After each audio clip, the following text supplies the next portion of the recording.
I am Jose. I said yeah, and we back again for another. Well, you know what this is. It's a couple days after the pay-per-view, Elimination Chamber 18. So it's gotta be Petty Review with the squad. Petty B What's happening? and Shauna Don. What up, YouTube? I said yeah. So as you know, there was no NXT take over this event. So You just had to put that in there. Didn't you? You just had to throw that in there. hey, You just had to. I got to bring the news for the people they might not have known. But one, no takeover, so we have nothing but the big show. No pun intended. Well, it's the big show. Or at least that's what they like to call it these days. So we're gonna cover Chamber. Well, we possibly could talk about Raw, depending on what our timeline looking like. But mainly, we're gonna focus just on Chamber. Pick apart the matches, what we felt, and where we think it's going, what it means. I said, Jared. So, guess we can. We'll do. First of all, was there a pre-show? Because I was putting bed There together. was a pre-show. Okay. There was one pre-show match. It was the, what do they call themselves now? The Club, I believe. Oh, Balor Yeah, Club. Yeah, Balor Club. It was Gallows and Anderson versus Revival. no, I wish it was them versus freaking Bo Dallas and the Mr. Curtis Raj. Axel, the Mr. Raj. Okay.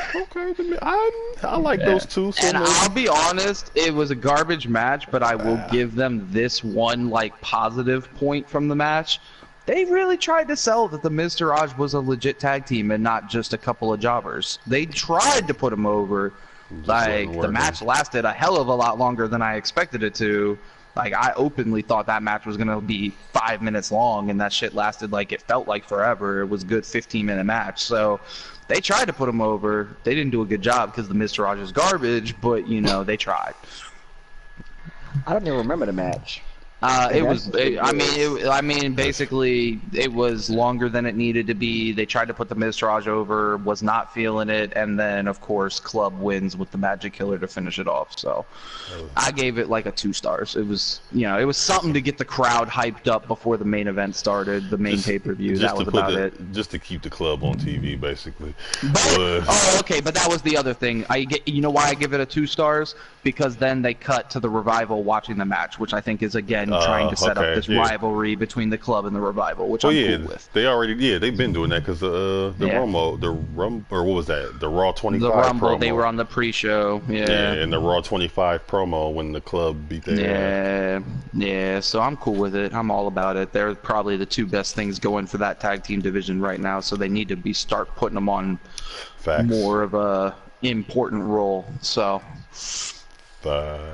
But that was it for the pre-show. That was it. Just one match.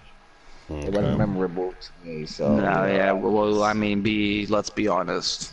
You've got different standards from everyone else too, though. I really forgot it. It was even. It was very forgettable. It was very forgettable. Well, since we had a forgettable match, I'll go ahead and introduce an honorable mention to lead us into the show, since there was no takeover.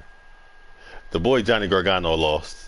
He's out of NXT, out of here. I'm still trying to figure out what the I'm so sick with that booking. What's next? I'm trying to figure out what is next. Me and Sean pretty much think it's going to be 205, correct? That's what I'm thinking. 205 after Mania. I think he got to go 205 because they obviously are not ready to send him to the main roster yet. I love Gargano. I love Gargano, and I think he has the ability to make it on the main roster, but I don't think WWE is ready to give him that type of push yet. Well, see, honestly, the main roster isn't as evolved of a wrestling fan base as the NXT watcher is. I mean, NXT loves Gargano. Yeah. They love him. And he is so over with that fan base, and it makes me wonder, where was the decision making there to have him lose, and now he has to leave NXT? But in and of itself, I don't really like that angle because that was kind of bogus to fucking rip him off like that. But then you throw into it the fact that he loses because Ciampa, his former tag team partner, hits him with a crutch again after the same thing he did at the Royal Rumble NXT takeover. It's like, so you're setting up this angle where he's supposed to have a rivalry with Ciampa now, but he has to leave NXT, so where's that going? This is my thing with it all. I look at it like this. I look at it, Johnny been there since 15, right? Yes, I believe so. Something like that. Other than Alistair and Velveteen, and arguably he's one of the longest. Well, not longest. Just arguably, I'm talking when it comes to being the favorite on the roster. It's those three, him, and the other two, and it's he's clear. I think he's above Velveteen, and I feel like it's very close with him and Alistair. So it's like, for a guy who's really not going, you knew they weren't going to make him the champ because you could tell they were going to do something else with him, because he would have been the champ already. He would have been the champ after DIY broke up. So, and I know he was going to lose because they can't kill Andrade's movement. We just started liking dude because of the match with Johnny. So you can't just take the belt from him because now he's got this momentum. I know. Though. A 5-star match though.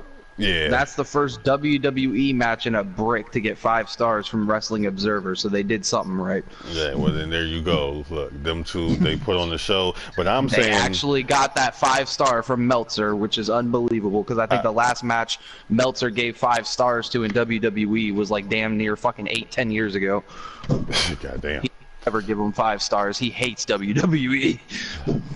Well, there you go. So that shows you that they got something good going. But I look at it like, okay, so Johnny leaves, right? Boom. He shows up because 205. I think the whole decision making has to do with the fact that Triple H got his hands really on 205 now, where Triple H sees this guy's popularity is almost bigger than NXT at this point. So I need to try to use it to pop my dying show. He's going to throw him in there after Mania, let him start going after whoever wins the championship after Mania. But now this is the he say she say part. Ain't no he say she say. This is my propaganda part. But with Ciampa, I think Ciampa about to make his move too eventually, and he's gonna blow down like, oh, you thought it was over? No, it's not over. And then they gonna try to Braun, I'm not through with you yet. Yeah, I ain't done. You ain't get these hands for real. And then they gonna try to recreate that CWC magic, and then maybe put a title involved in it. And if them two for a belt, that can give 205 some life. So that's where I could see maybe it going. But I feel like Johnny on his way to 205. But I'll agree with that. And you're right though. It is, as much as I love 205 and you love 205. These people, everything I see is people saying replace 205 with the permanent Mixed Match Challenge because it's better than 205. I love the Mixed Match Challenge, but it definitely ain't better than 205. Y'all tripping. This is the same. No, but what they really need to do is like to fill that top slot. If they do want to get rid of 205, have like a co-brand show. That would be cool for lower cards to make their name. That would be cool. But it's just, see, the thing is, 205 is another thing, just like NXT. The fan base of it likes to watch actual in-ring performance. They ain't worried about Bobby Roode and Lil Rick getting out there and teaching each other how to do the strut, and then Bobby Roode doing a terrible woo. That's a whole different style. Like, it's like we back to the days when it was like WCW was watching the Bad Boys and watching WWF was watching the Globetrotters, but now it's just all under one umbrella. But that was my honorable mention. Shout out Gargano. Wherever you end up, hopefully it's 205. I see a belt in your future. I said, yeah. But let's go ahead and lead into this pay-per-view. So what we had, you said we had 5 matches on the night. Somewhere around there, 5 or 6. 5 or 6, alright, so let's just go ahead and jump straight into it. I mean, I feel like that'll be the best way to handle it. Before we do that, let me just apologize to y'all too. Oh God. About the chaos and the fuckery that happened Sunday night. I was on the mic, so. Yeah, I was about drunk. Thanks to the first chamber match, I was about fucked up, but Oh I'm alright with yeah, that. I forgot about the But I, drinking game. That's what happened. The damn first yeah, chamber it's the match, drinking and then game. Yeah, fucked me all the way up. So I just wanted to, be the respectable and responsible one to apologize for my fuckery. No, that's what I told Mo, dude. That's what I told Mo. He yeah, as said, you see, well, this is why we have moved the review what Max said. to a And I couple said, days ahead instead of the actual Just night that of, night. because you'll never know what's gonna happen that night. All right, so But yeah, I send my apologies out to you and Sean. Bam. okay, so there goes Now we will move on to the the chamber. the first chamber. So, if you have been living under a wrestling rock, other than Kenny Omega and Coda getting back together, the biggest thing smoking in wrestling has been the news of another history-making event, the Women's Elimination Chamber, the first ever one, might I add. Also, for a title, Lil Bliss Bliss, she go ahead and she put that strap on the line versus who was it? Banks, Bailey, the new girls, the Mandy Deville Mandy. That's what I'm calling them from now on. I like that, Mandy Deville, because they not Absolution no more. So Mandy Deville, and then The hugger. oh, we already said the hugger. Who was the other one? No. We said Bailey. No. Bailey, Sasha. You got Barry. Oh, Bliss. not wait, no, wasn't Naya? Who Mickey else was? James. Mickey, her gladiator looking ass. Okay, that's what it was. So, who started the match off? Barely and Mandy. Bailey and Mandy? Okay. Bailey and Mandy started the match off. So, me personally, when I think about the match, it was definitely a good match. I mean, the women, when it comes to this first ever type stuff, they know how to knock that out the park. I honestly, openly, I mean, hindsight's 2020. Hindsight's 2020. And not to get too far ahead, but the men's match could have opened the show, especially since it won for no belt. I ain't gonna say it sucked, but it could have opened the show, especially not for it to be no belt. After Braun Strowman came out, after his chamber was open, that's when the match he turned it into War Games. So what's the name? What is that? Stucci Bucci said cool. What's a good Snoochie Boochie? I said you heard me. Hold on, bro. But yeah, so it was a really good match. They lived up to all the hype of the match. It was openly the best match of the night. Shouldn't have been first because they couldn't follow that shit up. But nonetheless, so we start with Mandy and Bailey. I like Mandy now, especially after her little. My bad. I got another phone call. Hopefully you didn't hear anything. I don't. Yeah, we talked over you, but okay. I like Mandy now. After her little mixed match appearance with Goldust, I'm all about the Rose Gold, yo. Can I just throw that out there? Like, they're my second favorite tag team third favorite. They're my third favorite tag team in the Mixed Match Challenge, even though they lost.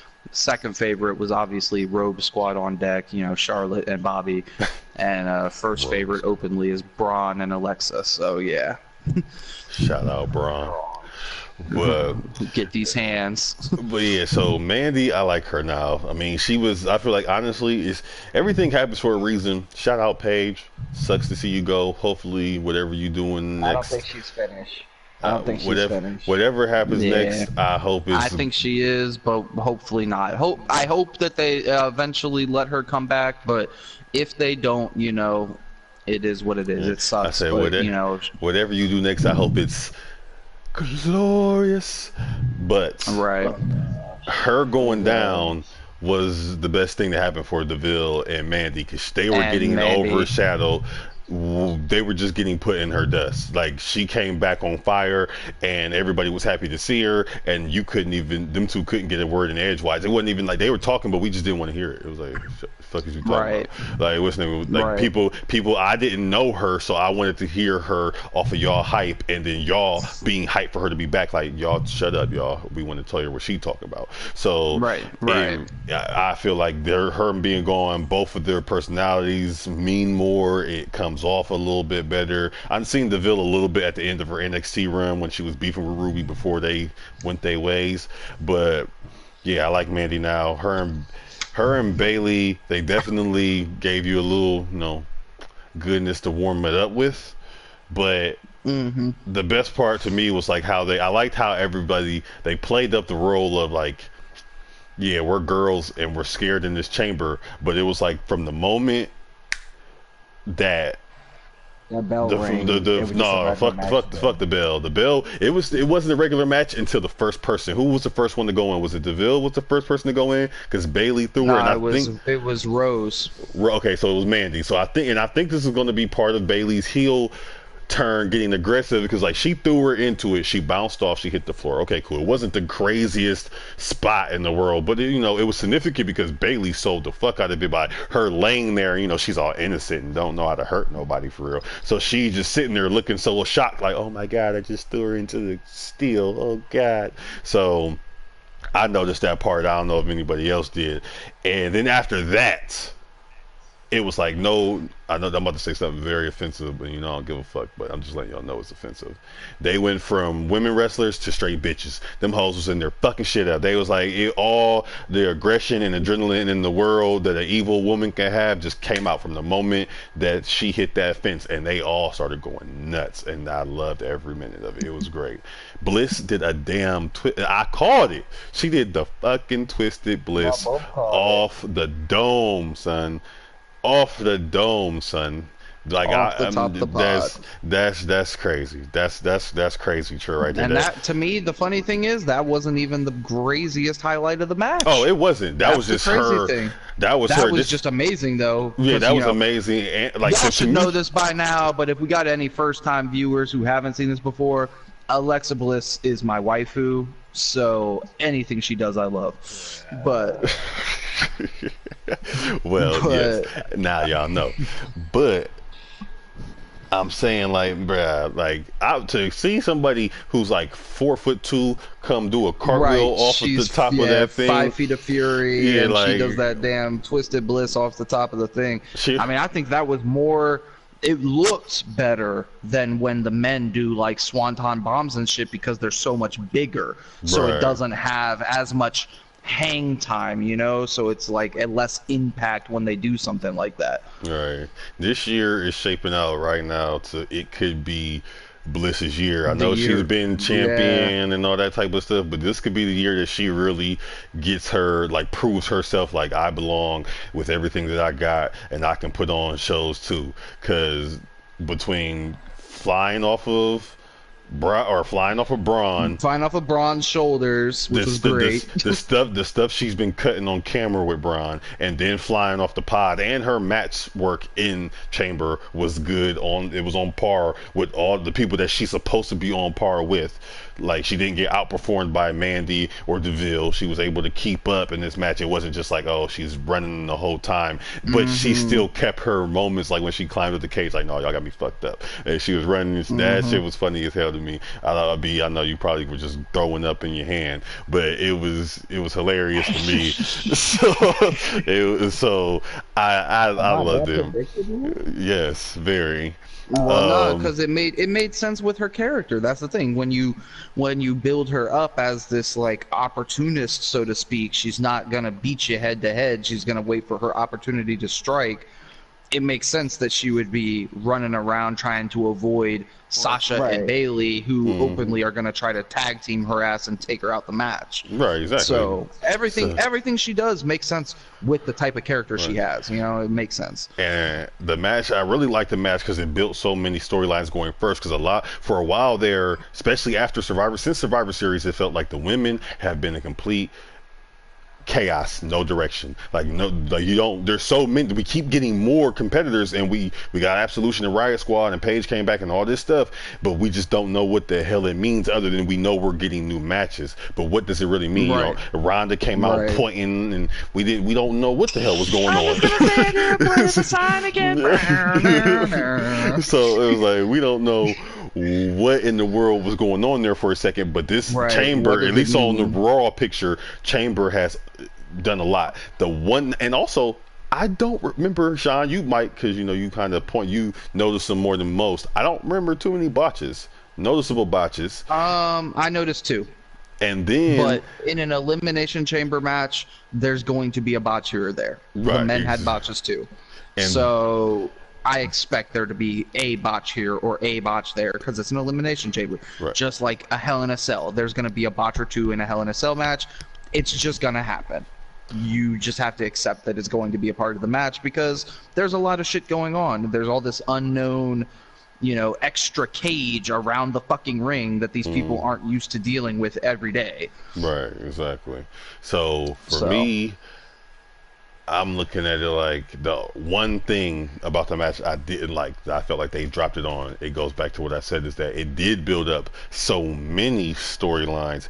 It missed out on one good storyline. Big storyline, which was the Absolution. Right. It could have been the moment when they had to go, unless now another hypothetical thing, unless they trying to do something another first, and down the line we are going to get some sort of a women's tag division, and then when Iconic comes up from NXT, because they're like the figurehead of a tag team for women right now in the whole WWE, because like you got Becky and Naomi and all them doing their thing, but they're not real tag teams. Bailey and Charlotte, they're just superstars who wrestle together. Right. Iconic. The Iconic is really a tag team, women's tag team. So if when they come up to have people for them to actually go against, if you want to highlight a tag team division, you got to start building some. So I think that's where they're going with these two. That's why they didn't have them fight off.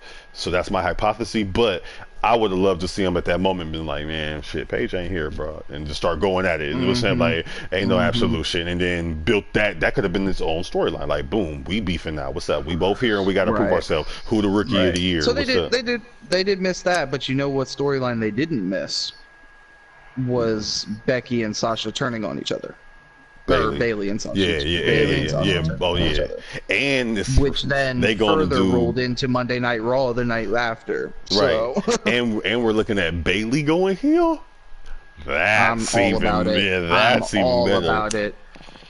all about it. There's only like 3 other things I want to see happen in the women's division, and they all pretty much involve other people from other companies. So who knows if that'll ever happen or not? But this one, I'm all about it.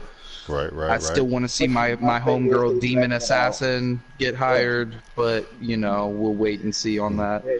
Shout out Zitco925 for the follow. I said, you hear me? Hold on, bro.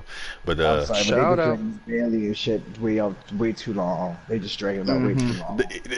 They still got time to go. This Mania got a while. You got to give them. You still got 6 weeks. But I see. I understand that. But just think about it. If Royal Rumble was the perfect opportunity for this. Now hear me out. Sasha eliminate Bailey, right? Sasha eliminate Bailey.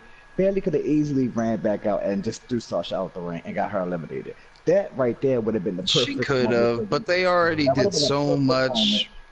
But that would have ruined it. That would have ruined this though. That would have ruined it. That would have ruined the moment though, because we have seen so many people do that already that at this point that's become routine in a Royal Rumble match. Like it doesn't even have any impact anymore when people do that shit. I understand that. I just don't agree with the Bella's eliminating her ass. I agree with you. I thought Bella's thing was ridiculous. It but still should have been. But that's beside the point. Oscar Bailey and Oscar Bailey and Sasha. But it made Oscar look so much more boss too that I eliminated both of them instead of just. Yeah. But I mean, that's neither here nor there. That's in the past. So. Right.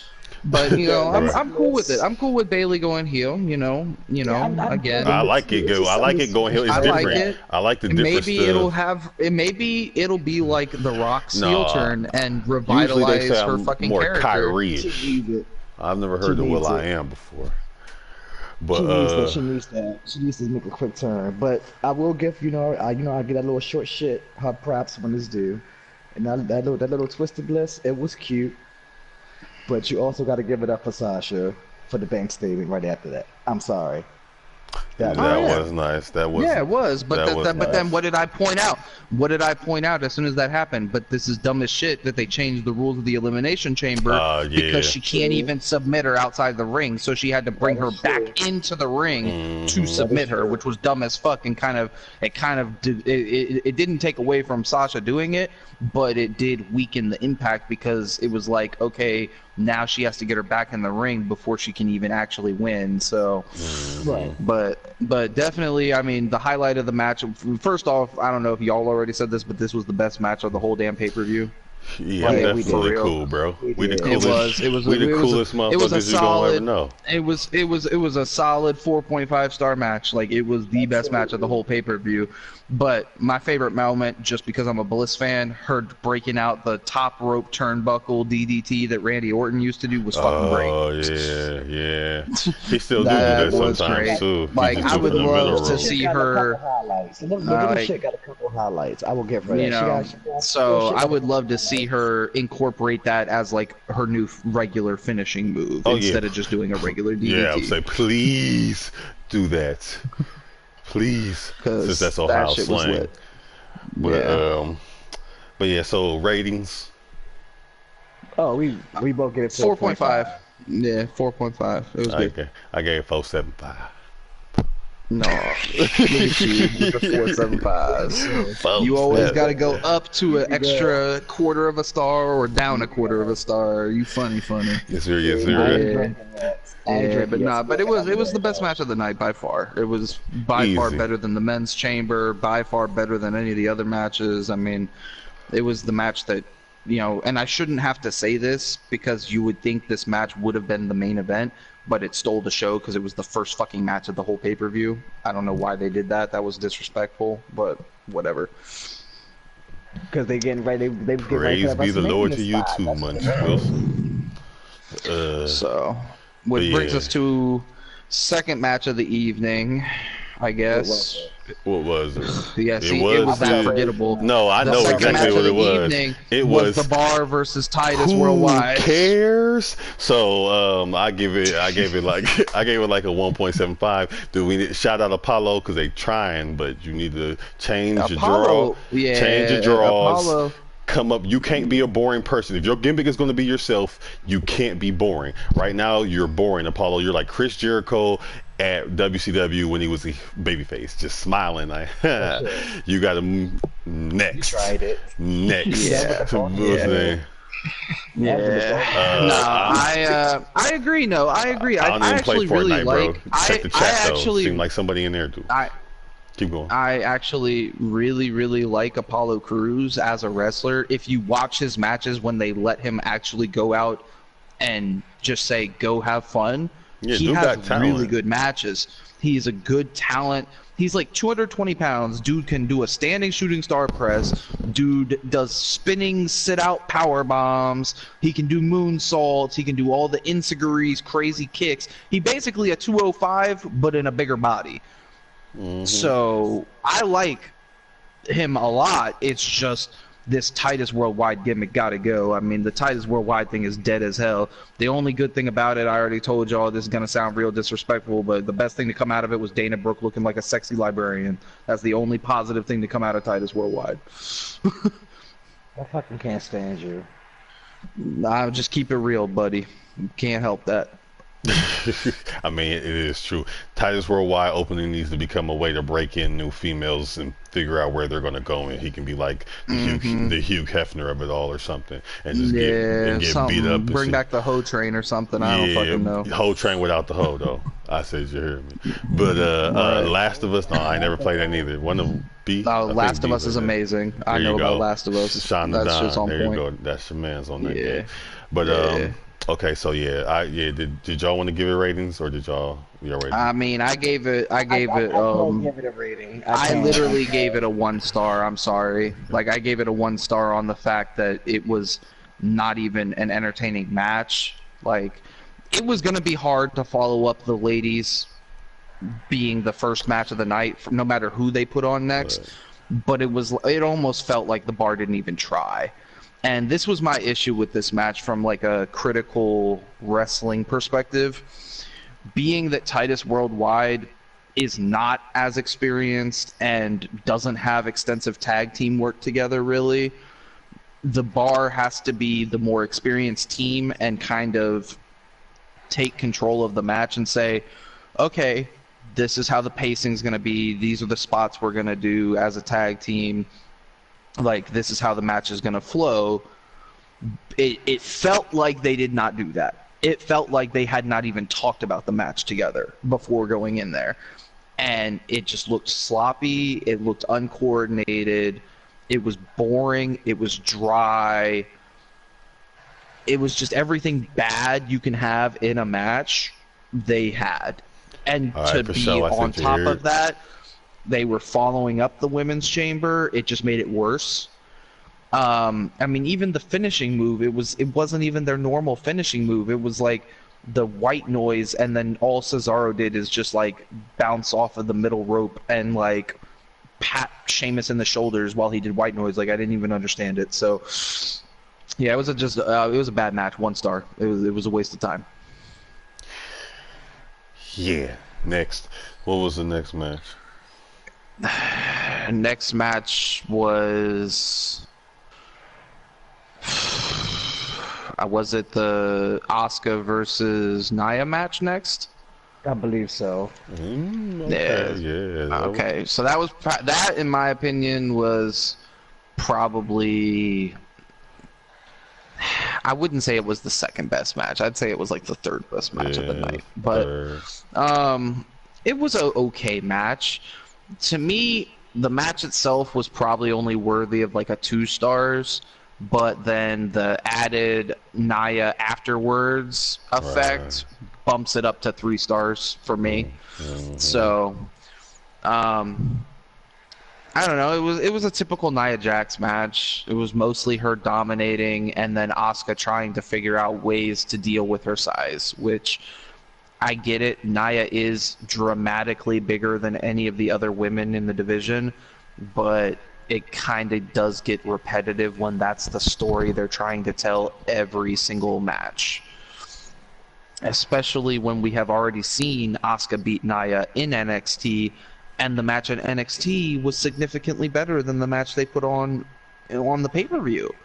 Like, the match in NXT, Asuka didn't look afraid of her. Asuka, like, there were moments where, sure, Nia was asserting her size, but Asuka was finding ways around it, finding interesting submissions to break her down.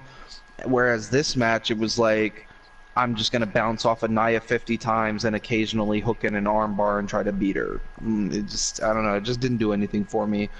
The match was pretty stale. I mean, I'll give Nia credit. She had a couple cool spots, countering the armbar into a Samoan drop and a couple big spots, but, Asuka keeps her undefeated streak, so good for her. And then afterwards, Nia spears her through the freaking barricade. That was the best part of the whole match. So, but yeah, that's pretty much my opinion on the match. Yeah, basically, I feel the same way when it comes to some of the women. It's just, I'm just waiting for some more of the women to pull the Shawn Michaels card and just do the shit. Like, Vince will yell and he'll fuss, but if you do it and it pays off, you're going to raise your portfolio to where it won't matter. Like Sasha, I'm sure Sasha and Charlotte both have things in their arsenal that they were told you cannot do this, and they did it, and it paid off. Yeah, I mean, I would love to see. Yeah, I would love to see. If you're going to play up her being this big monster among women, so to speak, storyline, why is this girl not powerbombing people through the announcer tables just like men would? They will not let a woman do a powerbomb on the main roster. That's why I was so amazed when Nikki powerbombed the brakes off of Ember in the title match. or But we've vice seen versa. them do power bombs on the main roster. That's the problem. But it's we've like seen they, it well, happen. shit, I haven't, because goddamn, since I've been back, I ain't seen not one. Charlotte and Sasha power bombed Nia in one of those matches. Man, Off that's the apron. That's a stunt. I'm talking about a girl literally pick her ass up and power bomb her out. Oh, yeah. I mean, that's what I'm saying though. Like, I would love to see her. I would love to see Nia power bomb she should somebody. Be last riding somebody. Like through an announcer table, or like, you know, can we get to see Nia do like a freaking like a Samoan drop off the apron or something? Like, let her act like a man if you're gonna bill her like the man of the division, so to speak, because she's so much bigger. Let her wrestle like a guy. Okay, I mean, you gotta do something. I agree with you. I want to see her get more gully, but I think the things you actually named probably is some of the more vicious shit that if she did too, she would turn her asses up. Because in my brain, I just see her doing a Samoa drop to Sasha off the apron. Let it fly. Or just power bombing Bliss through the table. Oh God! Just let her do it. That's what we all want to see. Like, I'm just saying. Like, and Asuka. I mean, I know Asuka's got shit in her arsenal they don't let her do. Shit, let her off the chain, please. Let her go do shit.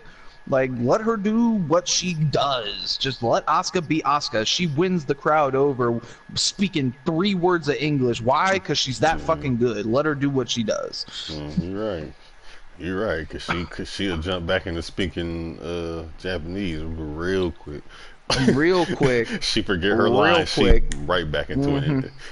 Right, and she might not even be saying nothing. Like, if I actually spoke Japanese, I'd probably realize, like, did she just say chicken, cow, cow? But it sound good because she's speaking in Japanese. Like, right. She got a good delivery. Like, yeah, she makes it believable. So they let her get a little aggressive, but let them get more aggressive. But I gave it 3 stars though. I like the whole little. I just like the ending of it. Yeah, the ending. The ending is what kind of boosted it up. You know, the ending is what helped it out with Nia like beating the crap out of her and spearing her through the barricade. That was great. That was awesome. Travis Dawkins says the last ride is the most powerful move in the industry by the Undertaker. No, not at all. False. Sorry. Not at all. Not even close. It's one of the most powerful power bombs. Yes. I wouldn't even say that anymore. There's so many variations of the power bomb now. For real. Like, there's so many ways to do a power bomb. I feel like they've all. I don't know if there's anything else you can add to the power bomb at this point. Everyone's added something. I mean, I never thought I was gonna see a pop-up power bomb, and then I saw Kevin Owens do one. Like. Shit, they've done everything with the power bomb. I just want Bianca Belair to do a last ride. I mean, you know what I could see her doing? I could see her doing old boy on New Japan though. Coda, he does the last ride sit out power bomb. I could see her doing that. Yeah. That would be fresh. He said it's original, it's first. Yeah, I don't know if it was original. I mean, the last ride, it was basically just a power bomb, and then he lifted him up higher in the air before he dropped him. It wasn't anything special, but I mean, but you're entitled to your opinion, bro. You know, if that's how you feel, you like the last ride, that's cool. Personally, I think the Tombstone was the more memorable finishing move from the Undertaker, but the last ride it worked with his gimmick when he went away from the dead man and onto the American Badass gimmick. He needed a new move to represent the character change, so I understood it. The Kid Rock thing. Yeah. So where was just Nia and what's the name? All right, what was Nia. All right, so next match. I mean, I could be forgetting something. Please correct me if I am, but I believe the next match was Matt versus Bray. Yeah, they had to do better. They have to have a special element to that match. Yeah, I mean, it was a solid match. Yeah, it was a solid match, but it was a solid match, but it would have been nice to see them do more with the stipulations. You know, like make it a Like a falls cage count match or- anywhere, or He yeah, said, something. "Don't take Add a that from the stipulation to it. Undertaker." I mean, I did really like the having Matt like disappear and only having like his little Yeah. like vest remaining in the ring. That was pretty That dope. was hard. That was hard. Like, yeah, nah, we always everybody do that. Yeah, Don't the catch me mind with games, that. you know, that because that's some shit Bray would do. You ain't You know, gonna- he would disappear and just leave his rocking chair in the ring. So that was pretty dope. The match itself was solid. I mean, it wasn't no 5-star match of the year quality, but it wasn't bad. It was just a solid match. You know, it was a time filler basically. Yeah, it was the same as the Nia and- match. It was 3 stars. Yeah, it was. Yeah, exactly. It was a 3-star Bam, match. It was a thank solid you, match. ma'am. Yeah, you know. 2.5.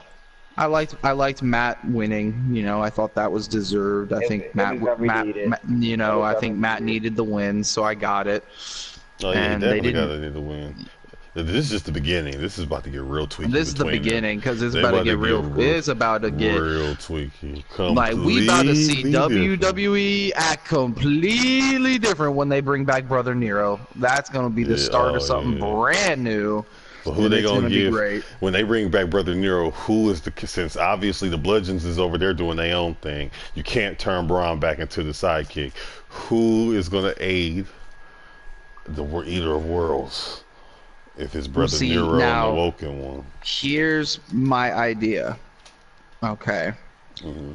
I think Matt is going to finish off Bray. Not finish off, obviously, because Bray, people love Bray. Like, Bray Right. can't really get buried, but they'll In a way. finish their rivalry. But then, you know, you're going to have Matt and Brother Nero kind of taking over the division. And then sometime after WrestleMania, maybe the night after or maybe a week or two later, that's when you're going to finally see Sanity get called up. Finally. Ooh. Like They we've might been have- saying. They may have it after Mania. Yeah, they're on their way up. I was hoping it would be SmackDown, but now that you say that, it wouldn't. But would have Sanity pair with Bray, or you said get rid of Bray and Or then just have they them two. just come up as their new challenger, so to speak. Yeah. Right, got you. Like, oh, get somebody who's just as crazy as y'all are, type thing. Right, yeah, and they want to bring the chaos to yours. What's the name? Yeah, yeah, that'd be cool. That'd be Exactly. Cool. That It'd could be be cool, very because it's coming up time. Because now Killian, we know he's not getting the belt, and he's going against Alistair. After that, there's nobody left unless Right, he's doing right, Lars. exactly. And I know he's not doing Lars because he's doing Alistair. So, and Right, Lars, and honestly, exactly. Lars probably on his way up too because they need a monster ASAP on Right. They need either a Braun on SmackDown or they need a Braun fighter on Raw. They need something, and it's coming up real Right. soon. Because Yeah. honestly, in my opinion, Braun gonna have the belt SummerSlam or before. Can't see them stretching it out no much longer to They're gonna wait. stretch it out. It's SummerSlam. They're, He they're, probably yeah, won't it'll be SummerSlam. It'll be him versus Roman. Yeah, SummerSlam. Yeah. I see the wall hitting the wall. I can't see it. They go past SummerSlam. They pushing their luck on that point. Right. I can't see them waiting any longer than that. Yeah.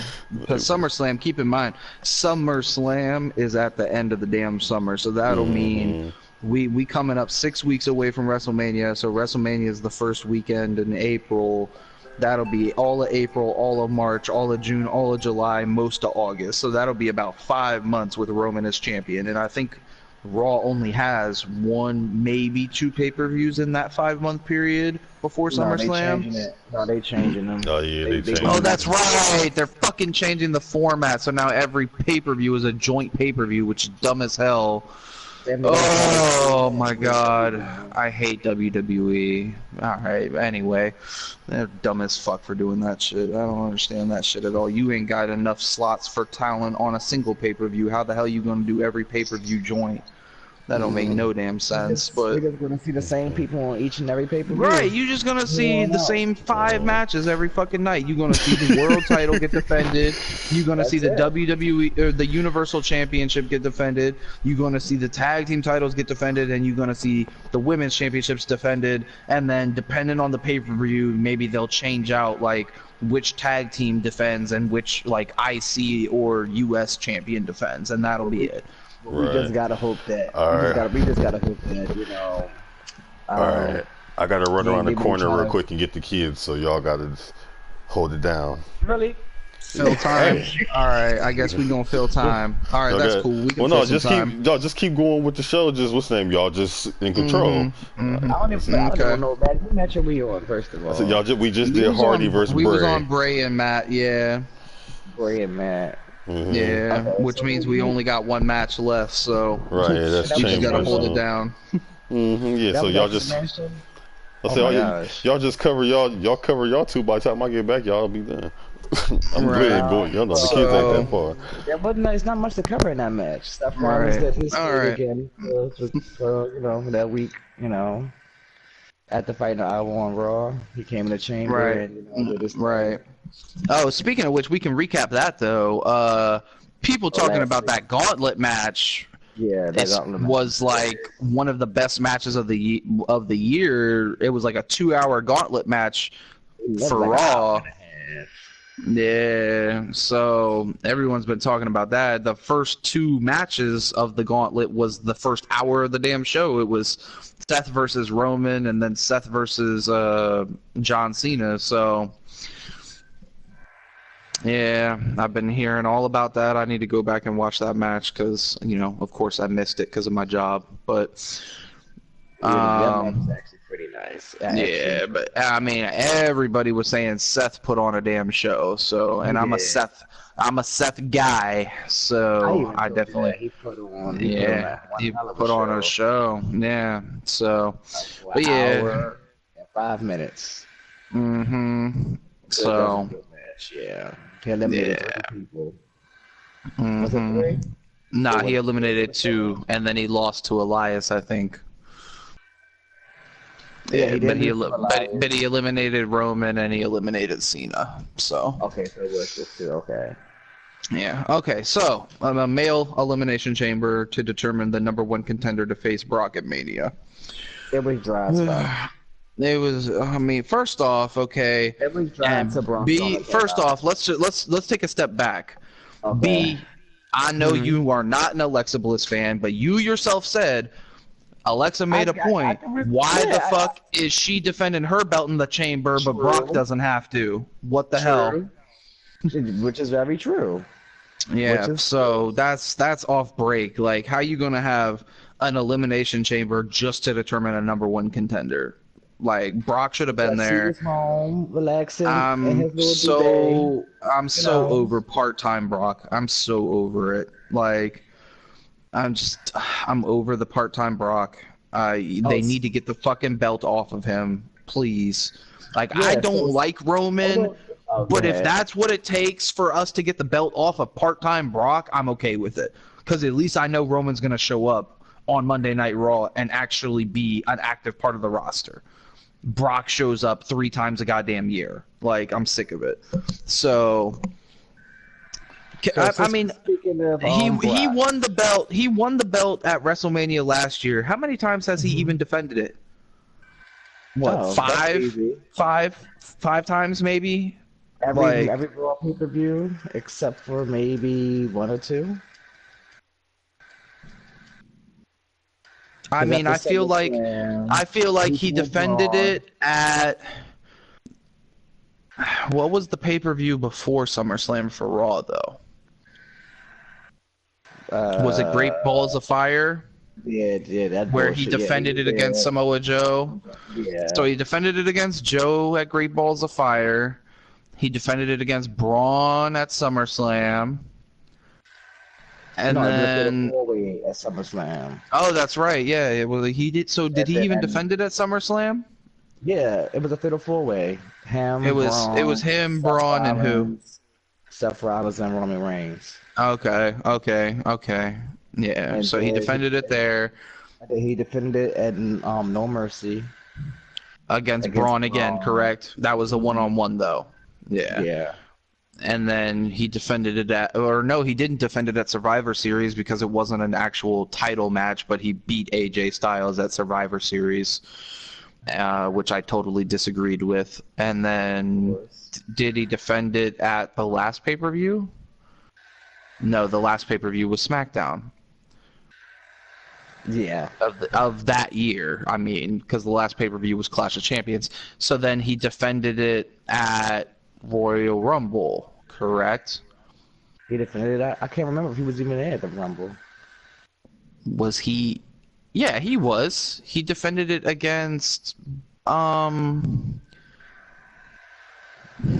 want to say he defended it against Braun again. Yeah, because it was Braun and Kane. It was a triple threat match. Triple threat match. Right. Okay. So that's 5. No, the other Raw pay-per-view was TLC. That was the other Raw pay-per-view was TLC. And no, he wasn't there that night. He didn't defend it at TLC. No.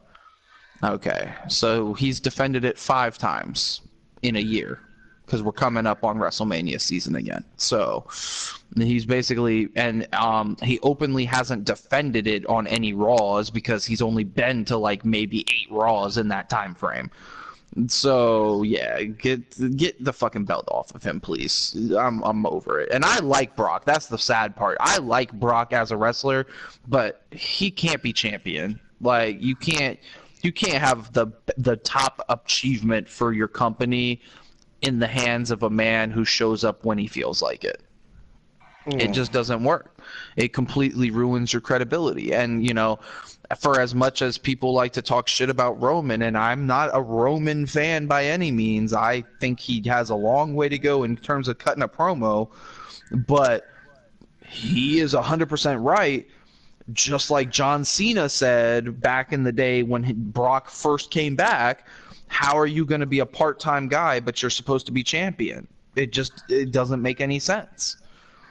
You know, like you can't have your champion showing up on a whim like once every couple months. It's just, that's not fair to the people that are going out and wrestling 5 or 4 nights a week. It's not fair to them. So that also brings me up to the point that Roman made last night. Although he was advertised to show up, he chose not to show up. He chose not to show up, and he has that power, and because of his contract, he can do that. He was there in Vegas taking pictures with Dana White. That's the people that's in charge of well, yeah, because people are saying he's gonna leave the company after Mania because they're gonna have him lose. Now this is all speculation, of course, but the common consensus is he's gonna lose to Roman at WrestleMania, drop the belt, and then he's gonna leave and go back to the UFC. That's pretty much the opinion. Obviously, whether or not that happens, we'll wait and see. But yeah, him taking pictures with Dana White and all of that, and I mean, I'm just trying to figure out how is he gonna, as a fan of Brock, how are you gonna go back to the UFC again? Like, you openly couldn't compete in the UFC at the level that you needed to 5 years ago. Like, people always want to say, well, he had diverticulitis. Yes, I understand. He had diverticulitis. That shit fucks up your intestines. All of that shit is true. But he lost his first match in the UFC before he had diverticulitis to Frank Mir. Frank Mir ain't even a top 10 all-time heavyweight fighter. I thought he won his first fight. No, not in the UFC. No, he lost his first fight in the UFC. Then he comes back, beats up on Cowboy, what's his name? I can't remember off the top of my head. Cowboy. That's his nickname. Yeah, that's his nickname. Yeah, that's his ring name, Cowboy. Something? Yeah. Like it would be like Money Floyd Mayweather. Same thing. I can't take that serious. Yeah. So he beat up on the Cowboy. I can't even remember the dude's name. I apologize. You weren't really relevant enough for me to remember your name off the top of my head like that. Then he comes back, beats Frank Mir again. Or beats Frank Mir in a rematch with him. Then he gets his title shot against what's his name? Randy Couture. Beats Randy Couture up, but to be fair, he also had a 40-pound weight advantage on Randy Couture at least. Also, in other words, he better have whooped his ass. That's and Randy Couture was fucking 50 years old. Oh shit! So he's talking up Jake the Snake and shit, and Hulk Hogan. Right? Okay. Yeah, it's like Stone Cold beating up Jake the Snake. Exactly. It's like Roman beating up on Undertaker last year. Like, goddamn, I hope you can beat his ass when you got 15 years of age on your side. I said you heard. Who over here? Who getting their ass beat by 15 years? We talking. We had to fill time What's for you to get back, so we started talking about Brock. Oh God. So okay, but here's the thing though, right? So he looks his best fight was against a man who was 50 years old and probably weighed 60 to 80 pounds less than he did on fight night. Oh, you talking about Couture? Then he gets his Couture. Then he gets his ass handed to him by Kane, claims it was because of diverticulitis. Then he gets his ass handed to him again by Alistair Overeem, claims it was still diverticulitis. Then he comes back. Then he comes back 4 years after the fact to fight a one-night match against Mark Hunt. Beats Mark Hunt, but doesn't look that good, mind you, because I watched the fucking fight. And test positive for fucking steroids after the fight. How are you gonna go back to the UFC, bruh? How, Sway? How is he gonna go back to the UFC? They can't be that desperate for a fucking pay-per-view draw to rehire Brock on a full-time schedule. They can't be. They can't be that desperate. The thing is, they are that desperate because Bone Jones just went down again. Conor still ain't been back in the octagon. You can't name none of the champions that are women that anybody care about anymore. Like all you got really that's a mainstay is Mighty Mouse. Their heavyweight champion is actually really well liked. The dude from Cleveland. People like him. Yeah, the people but he ain't no international phenomenon like Anderson Silva was or Cain Velasquez was, and these guys that actually made a draw when you put his name on a marquee. Like half the time the marquees now, if it's not some old ass name like Bisbing or Saint Pierre, then and it doesn't involve Mighty Mouse or that little girl with the real long last name, the Russian with the red hair, they always have him in braids. If it ain't got them names in there, which still aren't drawing that much, then you don't even know who they are. Yeah, I mean, you're right. I mean, the biggest draw I have is probably Demetrius Johnson. They won't give that's Mighty Mouse because he's too small, so they say he's not a main eventer. They always have him as the co-main event. Yeah, but he's the one that's holding it down and not losing and beating everybody in any way he possibly can. I really think. Mm-hmm. He openly the most talented fighter in terms of just stringing success. I mean, the guy has 11 title defenses. He's about to break Anderson Silva's record, and nobody talks about him. Okay, but here's my thing with the Brock Cole situation. If you know you have this history of health problems, why even go back? Because he says, now this is his claims, of course, so take it with a grain of salt because it's Brock. He claims he is now actually recovered to a point where it's not a liability. When he was fighting Kane and when he was fighting Alistair, he basically says that like all it took was one body shot and it just rippled his entire like being with pain because of the stomach. Whereas now he can take a shot in the stomach and it doesn't actually make him immediately. Okay, so basically now I'm getting is that the reason why he comes back to WWE is just to test his body core. That's basically. No, he comes back to WWE for the paycheck. So he did. I mean, with a wife like Sable, I don't Sable ain't no cheap hoe. He come to WWE for the check. It's an easy check. Would you not show up? He getting WCW money. He show up. He fight what? 365. He putting on 10 matches a year. 10 matches. Not even. We just counted it off. He's had 5 defenses. But I'm saying that includes that 10 includes matches, appearances on Raw, saying something on the internet about the WWE, cutting a promo. Yeah, 10 involvements with WWE a year, and he's the heavyweight champion, and he's probably getting paid like one. He's over $1 million. I would say like if he's probably like honestly he's probably one of the top 5 guys still paid in the company. That's probably why they got the belt on him. Like shit, you gotta have the belt. You get too much money. Truthfully, he's probably the highest paid superstar on the roster, or damn near it. He's got to be top 3. All right. Like he doesn't even feel like he really don't even feel like he's part of the roster no more. Like to me, it's just like when he shows up, it's like, oh, okay, let's hurry up and get this out the way. Come beat up one of our favorites. All right, bye. And then you go back to whatever's going on because it's just like it's like he has the Undertaker effect in a negative way, but it's just randomly throughout the year instead of at least Taker gets WrestleMania, boom, WrestleMania storyline coming shortly. Now, Brock, you just don't know when the hell. When shit get real boring, you like, oh, damn, here come a Brock Lesnar or John Cena moment. Sure enough, Paul Heyman comes hobbling his ass out the back. Mm-hmm. So, anyway, that's all we got to say about Brock now that we filled time and got Matt back on mic, so... I said you're here. So did y'all pretty much cover what y'all had to cover on the Joni? Nah, we didn't actually get into the actual chamber, really. Oh, okay. So, Chamber... we did forget something. Hold on, we did forget something. The Ronda Rousey contract signing. Oh, yeah. We did forget that. We did forget that. Hold on, though. And I don't even know how the fuck I remember that. After that fiasco I had Sunday night, I still don't know how the fuck I remember that one. Yeah. Okay, so, well, if you did not see, Ronda Rousey showed up at the Royal Rumble. We ain't gonna talk about her performance, but she was there. Point at the sun again.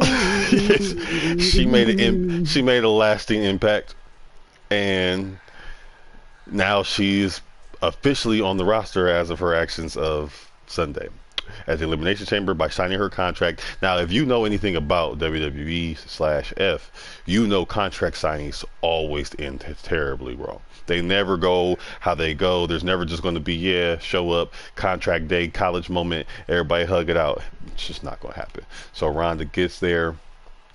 You know, she's all smiles. She's not pointing. She's about to sign. And then Kurt Angle's big peanut head ass, you know, Stephanie and them, they couldn't wait to get you here ever since you clowned them at WrestleMania so they could shit on you. Like, hold on, yo. And so Ronda, she get that crooked Bobby Brown face and start looking at start looking at Stephanie all crazy. You know, then Triple H had to break them up, you know, hold on, no, don't beat up my wife and shit. Then something happened. Hunter ran up on her. She hit her with a half, like over the hip, wannabe Hujimata toss through the table. So Hunter, there goes your chaos. Hunter through table. Stephanie slaps her. Now that was ballsy. She did slap her. That slap right there. That was a classic. She turned to her daddy on that one. She had her daddy voice came up out of her on that one. She slapped the shit out of Ronda. I'll give her that shit. And Ronda sold it. And Ronda sold it too. Then I thought the bitch was going to cry. I already did. I really did. I think the bitch was going to cry.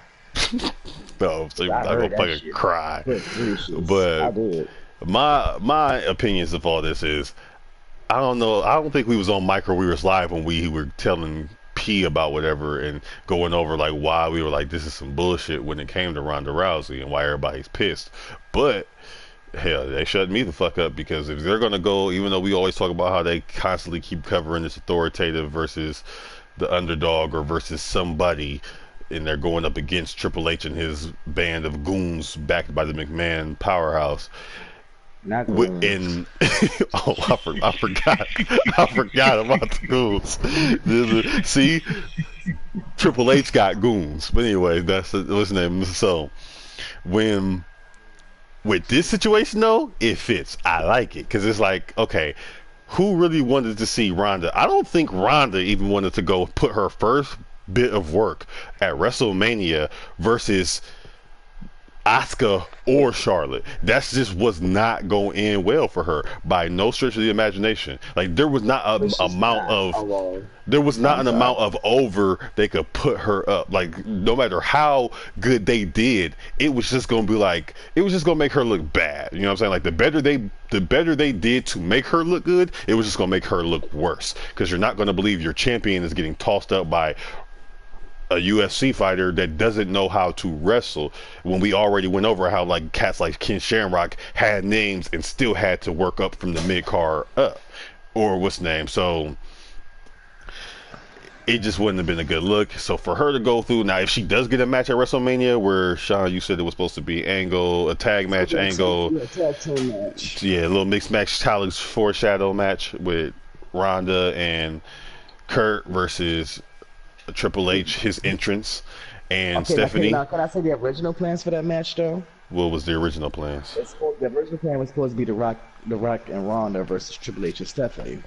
And that started back at, but then that one was at WrestleMania. What was it, 31 when they was in San Francisco? When the greatest RKO came out of nowhere.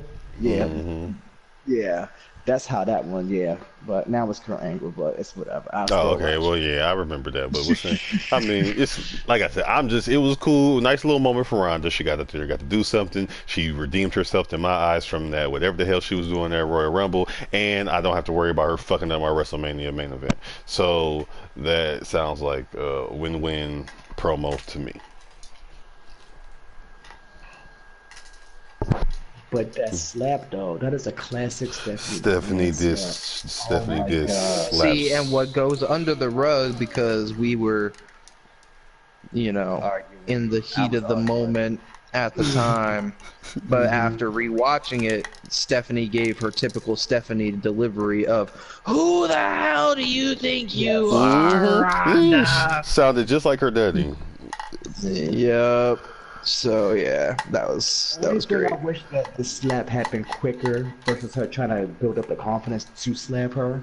Shit, but it made sense though. She needed to build up the confidence. Ronda could have snapped her shit openly. The hell, that's Stephanie McMahon. That's Ronda Rousey. She don't take the best of punches, but she will snap your shit. No bullshit. So yeah, that was pretty much it for that shit. I mean, I personally don't like the story angle. I would have I like it better than what they was gonna do. I like it better than her getting a title shot, yeah. But I mean, for me, I play that SummerSlam. I mean, you heard me say it off rip. She's sitting here talking about, I don't want any special treatment from anyone else. Bitch, you got to walk into the WWE. You already got special treatment. Don't miss me on that. Like, miss me on that. And you're getting special treatment by default. Y'all know how I feel about the bitch, so we ain't got to go. Oh, yeah, we all know you don't like her, B. That's fine. You don't like nobody, but whatever. It'll be more of a story when you actually like somebody. Then it'll be more of a story when he actually likes somebody outside of the three people he likes. That'll be the breakthrough. But since we're talking about contracts, little side story that has nothing to do with Elimination Chamber, but guess who re-signed with WWE? I'm listening. Your boy Bobby Lashley. Oh yeah. He signed like 2 weeks ago. After he got TNA. So yeah. So I would love now the storyline I heard before this whole thing with Roman got set up is that they were originally planning on having him wrestle Bobby and have the whole big MMA guys who also wrestle go at it. But that's not a good angle. But we'll see what happens with that. So, but anyway, yeah, on to the male chamber. I really wouldn't know how to book his first match, to be perfectly honest. I wouldn't even know how to book and my question is, are they going to put him back in NXT, or are they just going to have him come right to the main roster right away? No, that'd be smart to put him back in NXT. Yeah, I was just thinking that. Yeah, and he could help NXT too, because he'll bring a lot of people there more. But is he going to be willing to take that back seat, so to speak? I mean, but he's still get that same amount of paycheck. Honestly, he better off because right now, if he goes to the main roster, you're gonna get a weak storyline. You're gonna end up on Titus Worldwide, or you're gonna be buried under the storylines that we barely get to see now. Like I really want to see something with the club. Go club. Well, if Ambrose could put his arm back together, then we could have the club versus the club versus the Shield. And all right, bitch, I'm over you for that one, you asshole. Injuries happen, dude. It ain't his fault. That's his first injury in about 7 fucking years. All right. I ain't knocking him for him, but I would just like to see. It's just like every time something get going, somebody got to get hurt. So if we can have Balor Club versus the Shield, I would love to see that go head to head yeah, into or WrestleMania. even have Balor Club versus the Revival and have them link up with somebody to be the third person. Yeah, to be the third wheel, but he had to be a dog ass third wheel though. Like, can I say something? When it comes to the Revival, I just have to add my 2 cents. Or hell, you can throw they throw Seth with everybody the fuck else. Why not just throw him with the Revival? Right, throw him with the Revival. I'm putting a WrestleMania match out there right now. The Revival versus the Bar. It's going to be. Why? Oh, for the tag match. Triple threat. Triple threat. Okay. No, it's going to be. It's going to be the Club versus the Revival for the #1 contendership. The Club versus. Right. Okay. And the Rival was gonna win. Yeah. And then they're gonna go on and beat the Bar, and then once they beat the Bar, the Revival is going to start the rivalry with the Club. Oh man. I see it. I'm calling it now. That'd be nice. I can see like that. Yes, I can see that. I would like that. Though. I'd be cool with that though. I would like to see it. So, all right. So, men elimination chamber. I have nothing to say Boring. About that. Boring. Yeah. Okay. So it didn't. Boring. As you see, it didn't live up. Dry. Stale. Seth did what Seth does. He sold because Seth is basically the new Dolph Ziggler. Like, I love Seth. I'm all about Seth. Like, I still like Dean more, but, Dean's on the shelf with his little injury putting his arm back together, as Jose put it. So, Seth is probably my, second favorite guy right now that's actually out there competing. When he was in the Indies, that's what you like Johnny Moxley. That's who you like. You like Johnny Moxley. Johnny Moxley is what Dean Ambrose was before he got to WWE. He was crazy. He was like a whole different animal in the underground. Yeah, he was acting completely different. I swear to God, that motherfucker was coming to the ring actually drunk. Like, no bullshit. Yeah, and I'm pretty sure if that one of his matches, he'd be like, what the fuck? No, he was crazy. He was was on that ECW plus,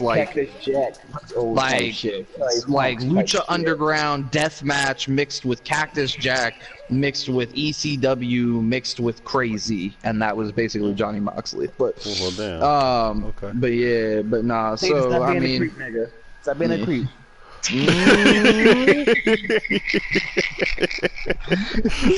Now you see why I was trying to get it all in before his ass got home.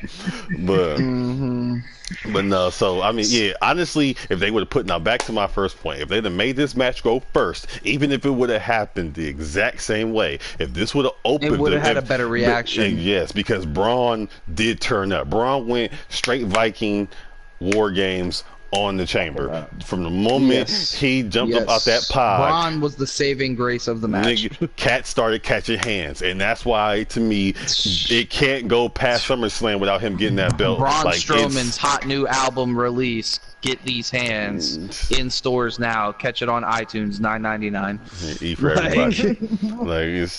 I'm telling you, it is. Why are you in the bathroom, little girl? Give me my soap. What's the name? It's. Yeah, I didn't see anything before the beginning part of it as far as I thought it would have been better with Finn and Seth in the ring, but maybe the Miz was just in the fucking way. The Miz did what the Miz does, which is completely ruin everything. I fucking hate the Miz. I'm sorry, I really do. I cannot stand his ass. I cannot stand her. I'm a pull a page out of B's book. I cannot stand her ass. She needs to go. She needs to go. She needs to drop her damn IC title and get the fuck on, because I can't stand her ass. She about to, because she about to go and tend to her pregnant wife. Yeah, exactly. With your part-time status ass, acting like you Brock and you not even as big a draw. Go ahead, Balor. Go ahead and get that IC title. Right. And so that's cool too. I mean, I liked. Okay, the one thing I'll give the Miz credit on, the Miz being the heel that he is, he played up the very beginning of the match. He did the whole angle with him trying to get Seth to team up with him to take out Finn real quick, and Seth was like, "Come on, man, this is all about individuals, like, I'm not teaming up with you, shut up. And then the Miz goes to Finn and goes, me and you take out Seth, and Finn's like, what? And shut up, get out of here. And then of course Seth and Finn look at each other and go, me and you take out him? Yeah, I'm all about it. Yeah, I'm all about that. Yeah, that was a highlight. So that was actually pretty funny. That was pretty dope. And then and then who was next into the chamber? It was John Cena, I believe. John Cena comes in and does John Cena bullshit as usual. Did we say it was the first time for a 7-man and eliminate? Did we mention that? Oh yeah, it was a 7-person elimination chamber. The way that remember, and even you said, how are they gonna fit another pod in there? And the answer was they didn't. They just started with 3 people in the ring instead of 2. So that's how they did it. Yeah, but it was a 7-person chamber for the first time, so I guess we got to give them credit where credit's due. Here we go. That means chamber should about to get real tweaky. It's about to start having 8-man chamber matches. Yeah, we're just gonna start with 4 people in the ring off the get-go and shit. Like, it won't be dumb. But you know what? They'll really turn it up though. If they brought back the old fucking chamber, yeah, I agree. Nah. No, the old chamber was lit. Add a ladder. The old chamber was. Add a ladder. God damn it, I hate you. I hate you. I can't stand you. The goddamn ladders, and the goddamn tables, and the goddamn chairs. Add a fucking ladder. Everything becomes better if you add a ladder. I hate you. I cannot stand your ass right now, Jose. That's simple. Add a ladder. That'll turn it up to 11. He was so serious when he said it, though. He was so serious. He was so serious. Like, add a ladder. He's completely serious. That's simple math right there. Simple math. Oh yeah, 1 + 1 + 20 steps up a ladder equals good time. Yeah. Yeah, but yeah. No, Ladder equals champion. So John Cena. Yeah, right. John Cena comes in, does John Cena bullshit, does the 2-person 5-knuckle shuffle and all that bullshit. I'm glad I missed that part. I mean, John Cena is dry. Like, the motherfucker is so dry, he needs some goddamn, like, cocoa butter or something because he dry as fuck. But cocoa butter, oh gosh. shea butter, cocoa butter, Vaseline, whatever the fuck you want to use to moisturize your skin. That's what John Cena needs because he's dry. Oh, okay. I'm gonna just smoke to that. Okay. So anyway, 5th person into the chamber was Roman. Roman comes in, does his. Can we just say that Roman is John Cena 2.0 at this point? Because he literally is the same character. Yep. Like, exact same thing. He tries to be different by calling himself the big dog, but he's Super Cena. He comes in, clears the ring just like John Cena did. I don't even actually think I can call Roman that, because at least Cena went back and reevaluated himself. Like, tried to find himself. Right, yeah, exactly. So yeah, so Roman comes in, clears the ring out, does what Roman does. Yeah, boring as fuck. Alright, yeah. So basically at this point, I guess, if you didn't know by watching Raw, Elias won the gauntlet match, so that meant he was the last person to come into the chamber. So that meant... No, it was Braun. Braun won the last. Braun eliminated Braun. It was Braun. It was the Miz. It was the Miz versus Braun. Miz eliminated Elias, and that's what so then why was Elias the last person in the chamber? That don't even. And that's what I was trying to understand myself. I was literally trying to understand that myself. Because I don't understand how. Because they got somewhere through the match and Vince was like, "Oh shit, hey, let Braun out next. Turn it up, right? Turn it up." But what I'm saying is they made it seem like it was an angle that had already been established because they even said on the commentary desk that we already know who the next person is. It's gonna be Braun because Elias is the last person to come out of his pod. Like, so the only reason in my head that would have made sense is if he won the gauntlet match, and because he won the gauntlet match, he got to be the last person to come out of his pod. But if he didn't win the gauntlet match, then that doesn't make any fucking sense at all why he would be the last person. Okay, so, whatever. Or, wait a minute, or maybe I just wasn't paying attention and you wasn't. He came up before Braun, and it just Elias never came out of his pod. No, he was actually the last person to get out of his pod. I paid attention that much. Yeah, I don't know. Maybe we missed something then, but yeah. So Braun is the next person to come out of his cage. Braun just fucking everyone got them hands. That's all I can say. Yeah, Braun, got them I'm hands. pretty Let's sure get Braun them literally delivered a power slam to everyone within 2 minutes. Like, he eliminated just destroyed everybody. He eliminated like 6 of the 5 of the 7 competitors. He might have like, eliminated himself. No, he eliminated everybody. Not the Miz. No, he didn't. He didn't eliminate the Miz. No, he didn't eliminate. He did eliminate the Miz. He eliminated the Miz. He eliminated the Miz. He eliminated Finn. He eliminated Seth, and he eliminated John Cena. Well, yeah, that's He it. eliminated Elias as well. But no, he didn't eliminate Elias because Elias.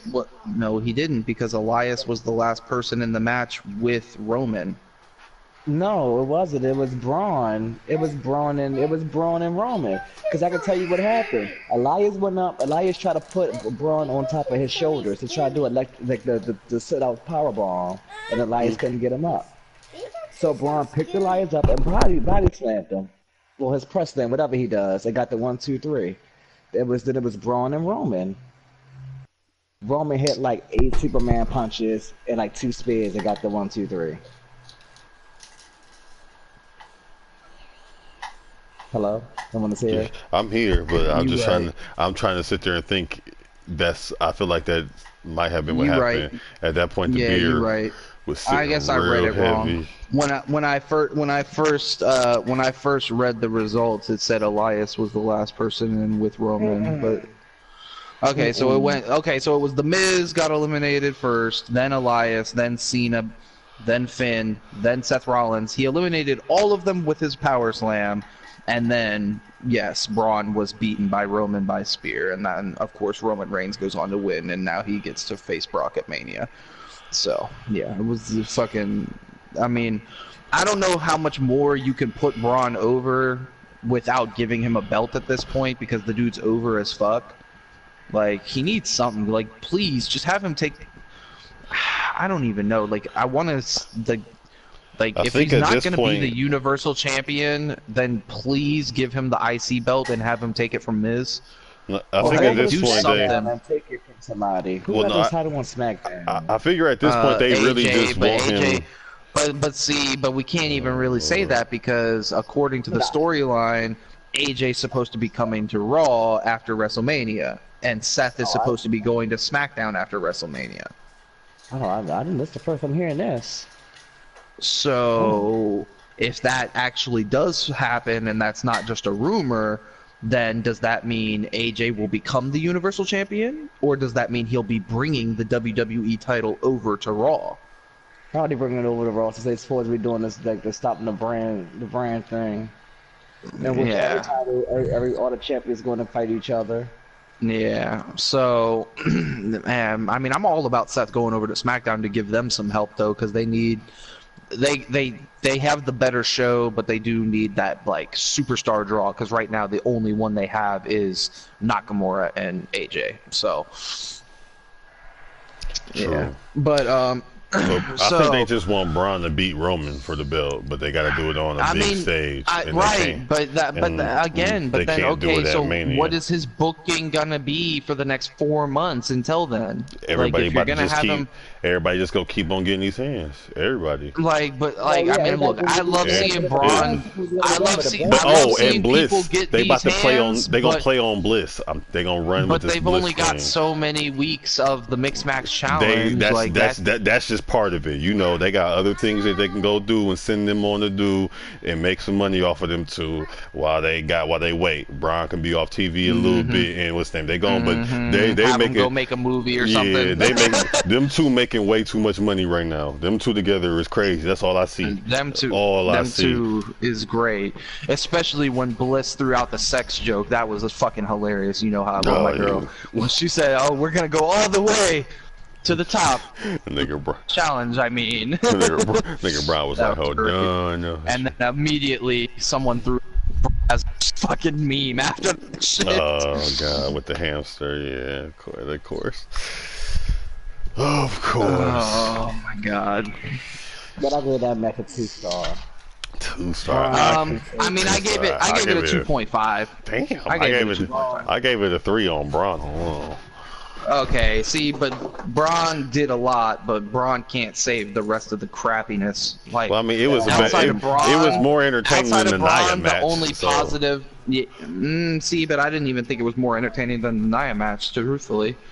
Yeah, no, I thought the main event was super fucking disappointing, but yeah, it was. I don't know. I mean, I gave it a 2.5. I think Braun and Seth were the positives, but you also got weighed down by the super obvious, predictable outcome of Roman winning. You had The Miz being The Miz, which was annoying, and you had to deal with John Cena. Like, that's so many things to overcome. They got rid of Cena early, though, and that was a good thing.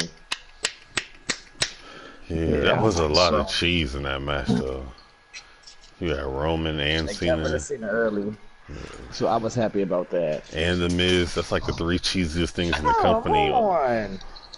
In one match, and Elias. And you got Elias out here talking about walk with Elias. WWE stands for walk with Elias. No, WWE stands for take your ass home. I don't like your gimmick. I want to know who was the person that came up with the walk with Elias, because it wasn't him, because he'd have been thought of that. So who was the person that was like, hey, guess what? WWE stands for walk with Elias. What? Oh, it is, bro. Oh, they're crazy. Get your fuck out of here. But I didn't even think about that. Oh, that's such a good idea. Damn, I didn't even think about that one. Damn, Jeff Jarrett. Nobody thought about it. That's how you know it's not a good idea, because he was saying it forever until somebody put it together, like, walk with Elias, WWE. That should have been, like, if it was hot, that would have been week 1. Week 2, because people would have been saying it so much that you would have seen it, like, wait, oh, that's a fan would have came up with it if it was hard. Yeah. But, yeah. So... I mean, I guess that's pretty much it when it comes to the chamber. Elimination. Super disappointing. Can't wait for Fastlane to see a pay-per-view that's actually entertaining. Well, hopefully, I don't think that's going to be any good. I'm sorry. That main event is about to be. That main event's going to be either.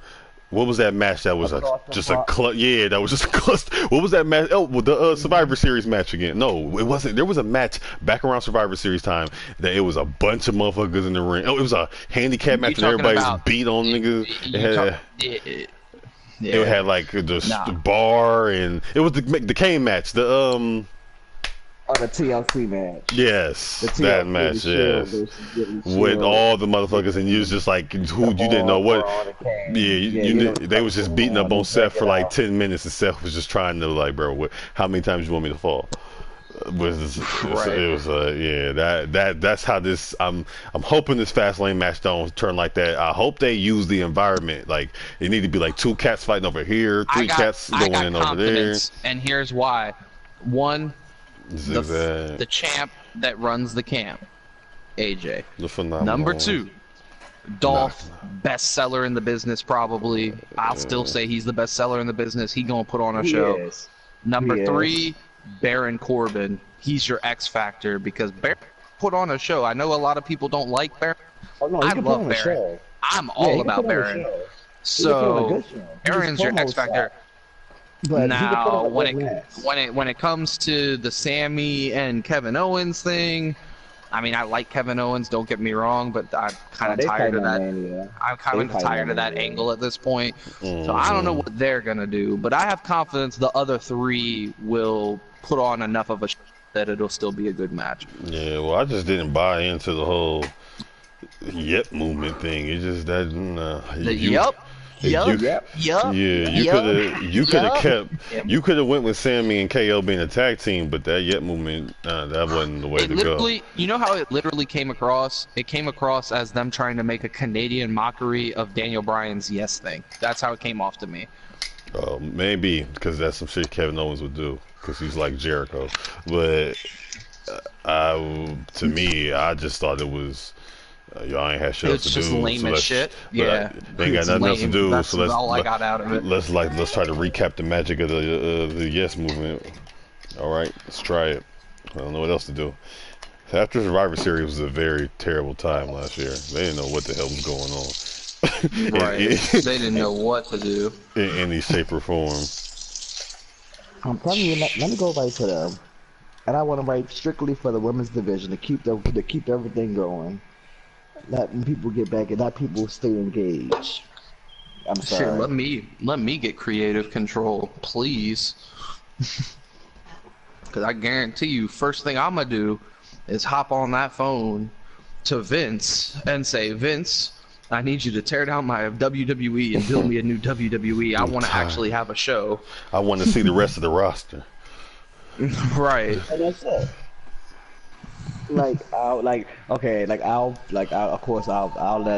I'll let Bailey and Sasha have their rivalry, and I'll think of something clever to do with Charlotte, like put Charlotte against Naomi or put her against Tamina.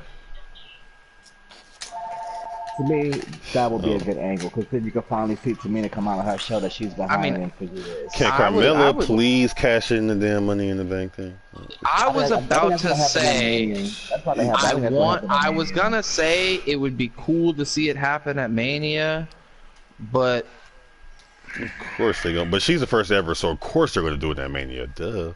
I don't even know why I didn't think about that. She's the first ever Money in the Bank. She's gonna. About that, she even had the shit.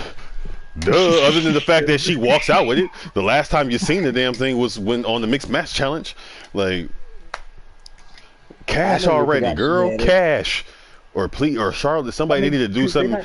They need to trip and let, they need, you know what they should have did? Well, yeah, she's not on TV, but what they should have did is well, that's their problem. First off, put her ass on TV because she has the Money in the Bank thing. And then number two, shit, they should have just, they can't do that. I don't even gonna say that shit. They couldn't do that shit. But they need to do something. Put her ass out there, or have her. See, that's why they need more than one women's belt.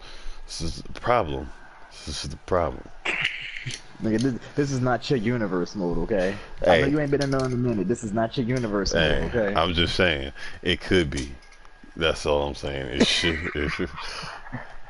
Ladders and more belts. You know what would make it better? A ladder. A ladder. Tell me, everything is better with a ladder.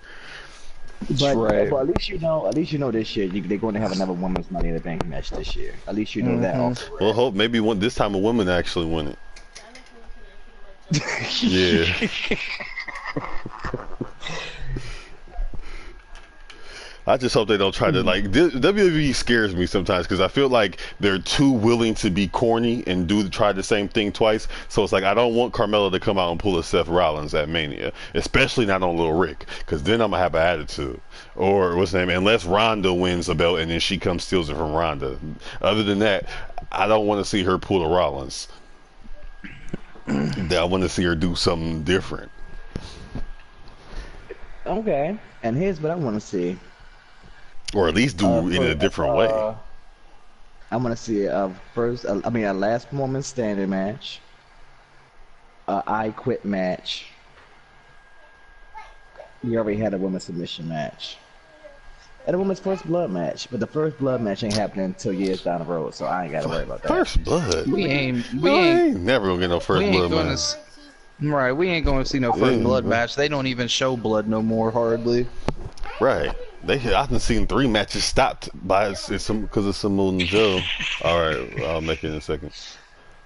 In NXT, just because he got a little cut on his eye. Hell, he just had a match stopped off TV a couple weeks ago. So we definitely ain't getting no women's blood match. All right, so can we? I want women's tag championship. That's what I want. Nigga, that's further down the road. Like, that was discussed a couple months ago. Vince threw out the idea. That was thrown out months ago, but it may come up. But then if they do have it, the women's tag team might have to go to both shows. But then again, since they going back to one whole show, exactly, there's a whole that opens up the roster, and they can start it out. They can expand the Dusty Rose tournament, add the women's bracket. See, I don't know. My dude, Young Dusty. And then they can go find some real women's tag teams because they'll be on NXT, so it's not going to hurt nothing. And then by the time the championship all the real women's tag team was in Japan. Okay. You don't find that in the U.S. Hunter will go get them. He ain't scared. Don't we got a pirate right now? flying around in that shit. And we got a pirate and the Empress of Tomorrow. We got a since you brought up tag teams, I mean, I'm just gonna say Let It Fly is a 3-woman tag team champion over in Japan. Japan. Pipe the Right, light. and that's what I'm saying. All the women tag teams are over in Japan. There's none here in the U.S. because they don't recognize the tag team over here. If they bring a championship to the WWE, they will be. For all the talk about women's wrestling, like Lucha Underground doesn't have a women's division. Ring of Honor literally just created their women's division, and they're in the process of making a tournament for it, like the Cruiserweight Classic. TNA has a women's division, but there's really only 2 people who even matter in the TNA women's division. I mean, Rosemary and fucking Cherry Bomb or whatever she wants to go by in TNA. They're the only 2 who are even worth a damn. So, I think her name is Allie in TNA, and they're actually friends in real life and have all these funny ass videos they post of them going to cat cafes and Disney World and shit. But I mean, you know how disappointed that I didn't see at the Women's Rumble? The Demon Assassin. Yeah, I was disappointed too. I keep waiting for her to make her appearance. Karma. I mean, I would have liked to have seen that. I get it. She want to be a mom now. I'm all for it. But you could have came back. I would have liked to have seen it. I would have liked to have seen that. Yeah, I mean, that bitch didn't have to come back. That bitch didn't have to come back. Oh, bitch, you tried it. She still looks good. She didn't. She was like that could have been. Well, I wouldn't even want to see Stacey Keebler back for that matter. That could have been like a space for like Sable, in my eyes, Sable, because Sable can wrestle her ass off still to this day. I don't know about all that. You know who they could have brought back? You know who they could have brought back? Should have brought back Alundra Blood. Sunny. Oh my god! Oh gosh! No, she got too much shit going on. Have you seen her recently? Yes. You know, Vince is not going for that. She looks so bad. Yeah, Vince definitely. She looks like she got hit with every branch on the ugly tree on the way down. Yeah, she hit them drugs hard as shit. She hit them drugs hard. She did. And the sad part is Dolph still hit it. Like, what? Dolph hit it. Yes! They said Dolph really wanted to be HBK pretty bad, damn, didn't he? Like, he hit that shit when it was old and beat up. Look, I ain't mad at Dolph. I'm not mad at Dolph either. I mean, that bitch is openly the biggest hoe in wrestling history, so you know she can suck a mean dick. Go get that twat, Dolph. Go ahead. Go get your new hand. He had to show off. I'm here to show the world. I'm here to show the world. Like, come on. Who better to know who's the best in the bitch who done fucked everybody? So, literally. Shut the fuck up. I'm just saying, literally. It's logical. This is all logic here. That's all I'm saying. It's straight facts. Karma really wanted to set the Women's Rumble because I knew. I mean, I agree. I agree. It would have been nice to see her at the Rumble. It was a little sad to not see her. But I think the only reason they didn't show her, truthfully, the biggest reason, is because it would have conflicted with the Nia Jax narrative. But then at the same time, she could have came back for a match versus Nia Jax, and that would have been an opportunity. See, this is you, and your adaptation to change. You don't like change too much, sir, and you keep wanting these old ass wrestlers to come back. Some of them can still go, but some of them that ain't never did nothing in umpteen years. When's the last time she's performed? Because you said she gonna be in a mama now, so that don't sound like she trying to focus on training or wrestling. No, but she still has it. Like, what was it? Right before Gail Kim retired, that was her last match. When was that? Last match. This was in TNA. When was that? About 3 years ago. So what's she been doing for 3 years? Being a mama. See, that's what I'm saying. 3 years is a long time if you ain't working out and keeping it going, especially dealing with some little hooligan mongrels. Key Godzilla. But that is change. Because the change now, they not really showing these. They showing even these women's getting their ass whipped by Naya, being dominated, or the same women got has the spotlight. So Well, that really like there's really no damn change to be made. It's just the same shit, just like the men's side. But yeah, I whatever. mean, that's the WWE formula. 100 niggas on the roster, 5 of them on TV. That's how they would get down. Cause Gail Kim, that bitch was a beast. But she After said her contract was up, she asked for her way out WWE was though. like fuck her. Yeah, WWE was like fuck her. Well, she asked. After her She contract was said up. she wanted out though. Unless I'm thinking of the other Asian chick, but she said she did. requested her way out because of something Yeah. with the belt or some shit. But yeah, so is anybody got final notices on Chamber? The Chamber was trash. Yeah, it was a Big stale ups ass to the pay-per-view. women. Big up to the women who put on the show as normal to make people bring people back in to what wrestling really is. Overall rating of the pay-per-view? Overall, I give it a 3. 2.5. I give it a 3. Yeah, I gave Just it a because of 3. the women and Braun. Yep, same reasons. And I will say, and I will give a shout out to Alexa Bliss for the amazing Twisted Bliss off top of the cell, off top of the pod. I will give her a shout out, Sean. Big up to Alexa Bliss on that. Pod game crazy. Big up to her. Ridiculous. Wouldn't have been petty review without an ending petty moment. So, on that note, folks, go ahead and hit that like button. I said you heard. Hit that sub follow. Shout out to everybody who has followed on YouTube or PlayStation. I said you heard. We will be back. We'll see you in 2 weeks. 2 weeks. 2 weeks. Fastlane, SmackDown, Lil Red. Stupid ass name for a pay-per-view, but okay. Yeah, I We'll see you mean, in 2 weeks. It's on the fast lane to the road to WrestleMania. That's the only reason they named it that shit. Yeah, this is like Great Balls of Fire and all that nonsense. Great Balls of Fire. Okay. So anyway, Great Balls of Fire didn't survive, but yeah, there's a reason. Stupid ass thing. Thank you, thank you for whoever got rid of Great Balls of Fire. But yeah, until the 2 weeks that we have to talk about the SmackDown guys, or unaffectionately called the Blue Brand. The Blue Brand. This is your boy Jose. I said you hear me, Inc. Sean the Don. What up, though? Yeah, it was a good review. And Pay to Be. Yep.